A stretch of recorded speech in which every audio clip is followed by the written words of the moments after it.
ভূমধ্যসাগরের স্রোতের কবলে পড়ে মরক্কোর দুই ফুটবলার নিখোঁজ হয়েছেন। সালমান হাররাফ এবং আবদেলাতিফ আখরিফ নামের ওই ফুটবলার দেশটির ক্লাব ইত্তিহাদ টানগারের হয়ে খেলতেন। তাদের নিখোঁজ হওয়ার বিষয়টি নিশ্চিত করেছে ইত্তিহাদ টানগার। গতকাল রোববার ক্লাবটির একজন কর্মকর্তা বলেন, শক্তিশালী স্রোতে তাদের ছোট নৌযানটি ভেসে যাওয়ার পর সমুদ্রে নিখোঁজ হয়েছে। ক্লাবের ডেপুটি প্রেসিডেন্ট আনাস মারবেথ বার্তা সংস্থা রয়টার্সকে জানিয়েছে, 5 জন খেলোয়াড়ের একটি দল উত্তরাঞ্চলীয় শহর টাঙ্গিয়ারে ভ্রমণ করতে গিয়েছিলেন।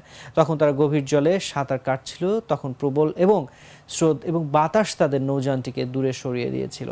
পরে তাদের সন্ধান পাওয়া যায়নি। যে 3 খেলোয়াড়কে উদ্ধার করা হয়েছে তারা জানিয়েছেন, নিখোঁজ ফুটবলাররা ছোট নৌযান থেকে লাফিয়ে পড়েছিলেন। তাদের কাছে বয়া ছিল না।